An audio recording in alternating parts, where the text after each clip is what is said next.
योद्धा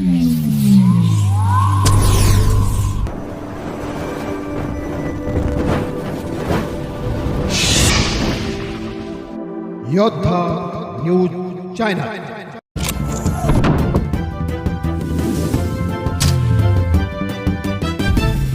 राजगुरुनगरमध्ये रंगपंचमीचा उत्साह। बालगोपाळांच्या रंगात न्हाऊन निघाली बाजारपेठ। राजगुरुनगर, पुणे। आज 8 मार्च रोजी राजगुरुनगर शहरात रंगपंचमीचा सण मोठ्या उत्साहात आणि पारंपरिक पद्धतीने साजरा करण्यात आला। रंगांची उधळण, पाण्याचा वर्षाव आणि लहान मुलांचा ओसंडून वाहणारा आनंद यामुळे संपूर्ण शहरात चैतन्याचे वातावरण पाहायला मिळाले। धार्मिक परंपरेचे जतन।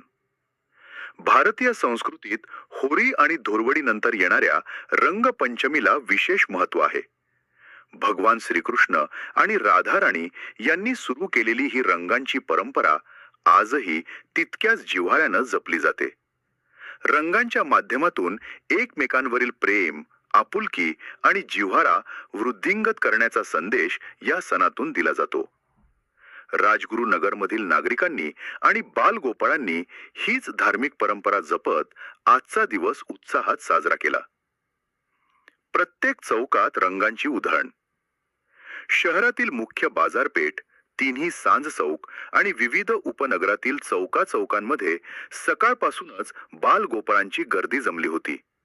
रंग बरसेच्या सुरावटीत एकमेकांवर गुलाल आणि रंगीबेरंगी रंगांची उधळण सुरू होती। पावसासारख्या पाण्याचा फवारा आणि त्यात भिजणारे तरुण व लहान मुले यामुळे वातावरणात एक वेगळीच रंगत आली होती। इंद्रधनुषी रंगात न्हाली चिमुरडी मुले।